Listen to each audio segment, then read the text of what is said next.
Royal civil engineering welcomes you. तो ये है अपना स्ट्रेंथ ऑफ मटेरियल का लेक्चर नंबर 4। और आई होप आप अभी तक समझ गए होंगे पीछे वाले लेक्चर देख के कि हम किस तरह से पढ़ रहे हैं। तो आज अपना नया टॉपिक है और टॉपिक है shear force and bending movement. तो आज जो कि टॉपिक अपना नया है शेयर फोर्स बेंडिंग मूवमेंट, तो सबसे पहले हम उठाएंगे इसके सारे न्यूमेरिकल जो कि ज़्यादा नहीं मिले मेरे को इस टॉपिक में, और उसके बाद हम इसके अगले लेक्चर में देखेंगे इसके सारे न्यूमेरिकल। तो अभी हम देखते हैं सारे थ्योरेटिकल क्वेश्चन और उसके बाद हम देखेंगे इसके सारे न्यूमेरिकल क्वेश्चन। ठीक है, तो बस अपन को पढ़ते जाना है। ठीक है, पहला क्वेश्चन है rate of change of bending movement is equal to. तो we all know rate of change of bending movement is equal to what is rate of change of bending movement is equal to what. मैं थोड़ा pause ले लेके इसलिए बता रहा हूँ जिससे आप इजी वे में जल्दी से आंसर बताते जाएं। काफ़ी सिंपल सिंपल है, ज़्यादा टफ भी नहीं। Is equal to shear force at that section. तो ये हो जाएगा अपना पहले का आंसर। ठीक है, चलिए ऑप्शन नंबर ए। ठीक, नेक्स्ट क्वेश्चन देखते हैं अपना। नेक्स्ट क्वेश्चन है the bending movement diagram for simply supported beam with a load at mid span is. तो सिंपली सपोर्टेड बीम में जब मिड स्पैन पर लोड लगता है तब बेंडिंग मूवमेंट डायग्राम क्या रहता है। इट्स ऑल्सो सिंपल क्वेश्चन, आप ट्राई करिए। ट्रायंगल ट्रायंगल रहता है, और इसको अपन थोड़ा एक फिगर से भी देख सकते हैं ना कि सिंपली सपोर्टेड बीम में जो बेंडिंग मूवमेंट डायग्राम जाता है वो अपना किस तरीके से जाता है, ट्रायंगुलर रहता है। देखो मैं यहाँ पर थोड़ा फिगर बना के बताने की कोशिश करता हूँ। ये सिंपली सपोर्टेड बीम है अपना एक, वेट कीजिएगा, ये सिंपली सपोर्टेड बीम है एक, और इसमें बीच में यहाँ पर लग रहा है पॉइंट लोड डब्लू। ठीक है, तो अपना बेंडिंग मूवमेंट डायग्राम कैसा बनेगा, ये आप लोगों ने सॉल्व किया होगा एग्ज़ाम टाइम में भी, और जो अपन कॉलेज टाइम में थे तब करते थे ये सब bending movement diagram, shear force diagram. तो बेंडिंग मूवमेंट डायग्राम कुछ इस तरह से बनेगा। ठीक है, आई होप आपको ये क्लियर हो गया होगा। नेक्स्ट क्वेश्चन पर आते हैं, तो उसका आंसर हो जाएगा option number D, that is triangular. Next question पर आते हैं, question number 3, that is T3। Question है the point of contraflexure occur only in. तो पॉइंट ऑफ कॉन्ट्राफ्लेक्सर सिर्फ इनमें से कौन से ऑप्शन में रहेगा।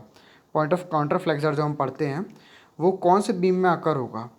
तो we all know again a simple question, overhang beam में देखने को मिलता है हमको पॉइंट ऑफ कॉन्ट्राफ्लेक्सर।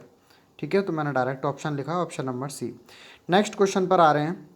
देखिए यहाँ पर कुछ समझाने का है नहीं, इसलिए सिर्फ क्वेश्चन आंसर डायरेक्ट डायरेक्ट बता रहा हूँ मैं आपको, जिससे ये हो जाए कि इस सेक्शन में से, इस पर्टिकुलर टॉपिक में से क्या क्या थ्योरी वाले क्वेश्चन बन सकते हैं वो मैं सब ले आया हूँ। नेक्स्ट क्वेश्चन है shear force at the center, sorry, shear force at certain section of a beam is started to be zero, bending moment at that section will be। ये बोल रहा है कि shear force at certain section, किसी certain section पर shear force क्या है beam में, क्या है, started to be zero। ये ज़ीरो है, मतलब आप ये समझिए कि किसी सर्टेन सेक्शन पे ऑफ बीम, बीम के किसी सर्टेन सेक्शन पे शेयर फोर्स क्या है, ज़ीरो है। The bending movement at that section is. तो वी ऑल नो जहाँ पर शेयर फोर्स जीरो होगी वहाँ पर बेंडिंग मूवमेंट क्या होगी, मैक्सिमम रहेगी, है ना। तो option B is our correct option. Next आते हैं क्वेश्चन नंबर 5 पर। तो देखिए ये थोड़ा बड़ा क्वेश्चन है। When when single point load W travel over a simply supported beam, एक सिंपली सपोर्टेड बीम है उसके ऊपर क्या कर रहा है, single point load W travel कर रहा है। What is shape of graph for maximum positive और नेगेटिव शेयर फोर्स। तो मैक्सिमम पॉजिटिव एंड और नेगेटिव शेयर फोर्स के लिए ग्राफ का क्या शेप बनेगा। ऑप्शन नंबर ए देखिए, ऑप्शन नंबर ए में बता रहा है triangle with maximum ordinate W at centre and zero at two simple support. तो ऐसा होगा क्या कि एक ट्राइंगल बनेगा जिसकी मैक्सिमम ऑर्डिनेट होगी डब्ल्यू पर, अच्छा, जिसकी मैक्सिमम ऑर्डिनेट कहाँ होगी, डब्ल्यू पर, and zero at at two simple support, और जो मतलब जो एंड में जो सपोर्ट लगे वहाँ पर ज़ीरो होगा। तो ऐसा तो नहीं होगा, क्यों, मैं भी बताता हूँ उसको। नेक्स्ट ऑप्शन देखिए, option number B, a triangle with maximum ordinate W at support. हाँ, ऑप्शन नंबर बी ज़्यादा मैच कर रहा है कि ट्राइंगल बनेगा जिसकी मैक्सिमम ऑर्डिनेट कहाँ पर होगी, डब्ल्यू पर होगी, एट अ सपोर्ट। ठीक है, तो option number B is our correct option.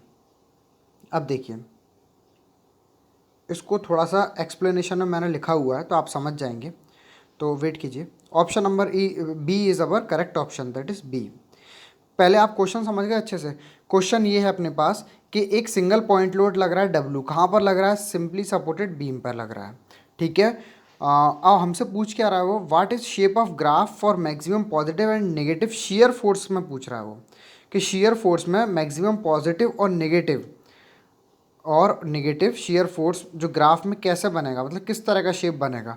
तो हमने आंसर में बताया क्या कैसा शेप बनेगा, एक ट्राइंगुलर शेप बनेगा, triangle with maximum ordinate at W, with maximum ordinate W at support, जिसकी मैक्सिमम ऑर्डिनेट क्या होगी, डब्ल्यू होगी, वो भी होगी सपोर्ट पर। अब इसके बारे में सुनो, इसका एक्सप्लेनेशन मैंने लिखा हुआ है, ऑप्शन नंबर बी हो गया तो अपना, ठीक है। एक्सप्लेनेशन क्या है, when a single point load W travel over simply supported beam then shape of shear force is triangle with maximum ordinate w at support। तो इसमें भी कुछ समझने की बात तो वैसे नहीं है, वो तो एक्सप्लेनेशन इसलिए लिखना पड़ा क्योंकि ये इस क्वेश्चन को थोड़ा कनेक्ट कर रहा था। आपने अगर क्वेश्चन लगाए होंगे bending movement shear force diagram के, तो आप इजी वे में आप समझ जाओगे कि जब हम सिंपली सपोर्टेड बीम बनाएंगे और उसके बाद में हम देखेंगे कि इसमें एक पॉइंट लोड ट्रैवल कर रहा है तो किस तरीके का इसमें अपना शेयर फोर्स डायग्राम बनेगा, ठीक है। तो यहाँ पर उन्होंने बता दिया है answer, a triangle with maximum ordinate W at support. तो आई होप आपको ये क्लियर हो गया होगा, नहीं हुआ होगा तो आपको कमेंट करना पड़ेगा, उसके बाद ही इसका अच्छे से एक्सप्लेनेशन करेंगे। नेक्स्ट क्वेश्चन पर आते हैं। क्वेश्चन नंबर, देखो गाइस इसको मैं एक्सप्लेन अच्छे से कर सकता हूँ, लेकिन वही बात है अपनी वीडियो हमको शॉर्ट वीडियो बनाना है और मैं अच्छे से जानता हूँ ये इतना टफ नहीं है, तो आप आराम से कर सकते हैं इसको। नेक्स्ट क्वेश्चन नंबर 6 पर आते हैं। Example of cantilever beam is, तो कैंटिलीवर बीम का एग्जाम्पल क्या है, portico slab. Option number A he correct हो गया है कि पोर्टिको स्लैब ही एक अच्छा एग्जाम्पल है कैंटिलीवर बीम का। रूफ स्लैब नहीं हो सकता, ब्रिजेस में नहीं होता, और कहाँ पर, रेलवे स्लीपर में भी कैंटिलीवर बीम का कुछ ऐसा इंपॉर्टेंस नहीं है। तो correct answer is portico slab. तो our answer is portico slab. Explanation में बताया, a beam is fixed at one end and free at other end, it is called cantilever beam. सबको पता है कि अगर बीम एक एंड से फिक्स हो रखा है, और वेट कीजिए, आज पेन तो पता नहीं आज कैसा चल रहा है आजकल, ये अपना कैंटिलीवर बीम है, एक तरफ से फिक्स रहता है एक तरफ से फ्री रहता है, ये बात सबको पता है। तो यही डेफिनेशन है, बता दिया। एग्जाम्पल क्या है, पोर्टिको स्लैब एक अच्छा एग्जाम्पल है, एंड सनशेड्स, जो भी सनशेड्स होते हैं वो भी एक कैंटिलीवर बीम का अच्छा एग्जाम्पल है, ठीक है। नेक्स्ट क्वेश्चन पर आते हैं। क्वेश्चन नंबर 7 है अपने पास, T7। कंटिन्यूस बीम आर, तो कंटिन्यूस बीम क्या रहते हैं, स्टैटिकली डिटर्मिनेट बीम। तो क्या continuous beam statically determinate beam है या स्टैटिकली इनडिटर्मिनेट बीम है, तो obviously it's our statically indeterminate beam. Continuous beam आप जानते हैं ना, एक लंबा स्पैन जिसमें सपोर्ट, बहुत सारे सपोर्ट लगे हों, तो वही कहलाता है अपना कंटिन्यूस बीम। तो कंटिन्यूस बीम कैसा है, एक इनडिटर्मिनेट बीम होता है, ठीक है। तो अपना आंसर हो जाएगा ऑप्शन नंबर बी। एक्सप्लेनेशन में बता रखा है, a fixed beam and continuous beam are statically indeterminate. अच्छा, इसमें ये भी बता दिया कि सिर्फ कंटिन्यूस बीम ही नहीं, फिक्स्ड बीम भी तो भी होता है अपना statically indeterminate beam, which can not be analysed only by using static equation. इसको हम सिर्फ स्टैटिक इक्वेशन से ही एनालाइज नहीं कर सकते। For the beam we need to use compatibility equation, मतलब हमें कुछ एक्स्ट्रा इक्वेशन की ज़रूरत पड़ेगी ऐसे बीम को सॉल्व करने के लिए, ठीक है। नेक्स्ट क्वेश्चन पर आते हैं। T8 is shear force is unbalanced, filling the blanks, to the left और राइट ऑफ द सेक्शन। तो ये पूछ रहा है आपसे कि shear force क्या रहती है, अनबैलेंस्ड रहती है, टू द लेफ्ट और राइट ऑफ द सेक्शन। तो आंसर क्या रहेगा, इज अनबैलेंस्ड कहाँ पर, वर्टिकल फोर्स पर तो ही रहता है। तो shear force is unbalanced vertical force. पूरी मतलब इस डेफिनेशन को अगर मैं कंप्लीट करूं तो क्या कहना चाह रहे हैं कि shear force इज अनबैलेंस्ड की बात क्या आएगा, vertical force to the left और राइट ऑफ द सेक्शन। तो वर्टिकल फोर्स ही तो होती है जो लेफ्ट और राइट सेक्शन पर लगती है, मतलब किसी सेक्शन के लेफ्ट और राइट पर लगती है। तो वही बताया कि shear force कैसी फोर्स रहती है, एक वर्टिकल फोर्स रहती है, सिंपल सी बात है ये भी। क्वेश्चन नंबर, इसका एक्सप्लेनेशन सुन लो। shear force at the cross section of a beam may also be defined as the unbalanced vertical force either to the left or to the right of the section, ठीक है। तो हम इसको इस तरह से भी डिफाइन कर सकते हैं।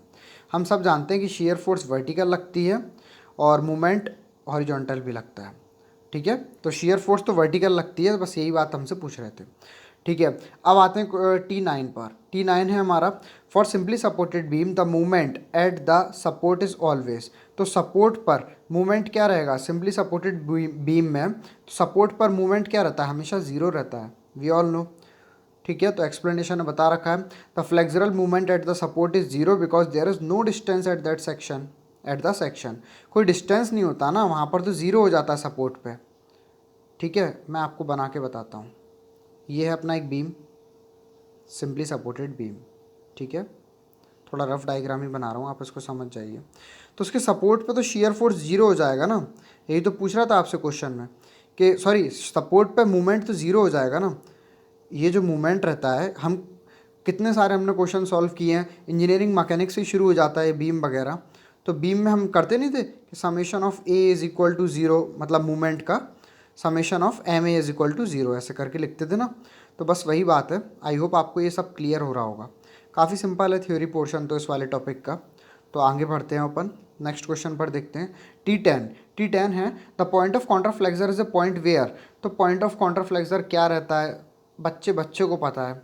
सिविल इंजीनियरिंग में ये तो सभी लोग मानकर चलते हैं कि ये वाले क्वेश्चन तो सभी को आते हैं। 3 जो लॉ रहते थे अपने, उनमें से एक यही था कि point of contraflexure is a point where bending movement is zero और चेंज इज साइन। जहाँ पर बेंडिंग मूवमेंट या तो जीरो रहेगा या अपना साइन चेंज करेगा, तो वही होता है पॉइंट ऑफ कॉन्ट्राफ्लेक्सर। ठीक है, तो एक्सप्लेनेशन में वही बता रखा है, point of contraflexure bending movement is zero and changes its sign, और अपने साइन को चेंज कर लेता है। ठीक है, तो ये अपनी एक शॉर्ट वीडियो थी जो इसमें हमने थ्योरी पोर्शन कवर किया है। कौन से टॉपिक का, तो टॉपिक था अपना, वेट कीजिएगा, टॉपिक अपना है shear force and bending movement. ठीक है, तो इसके बाद में अब देखिए ये टॉपिक ऐसा है कि इस टॉपिक से न्यूमेरिकल ही भरे पड़े रहते हैं, इसमें थ्योरेटिकल क्वेश्चन बहुत कम मिलते हैं।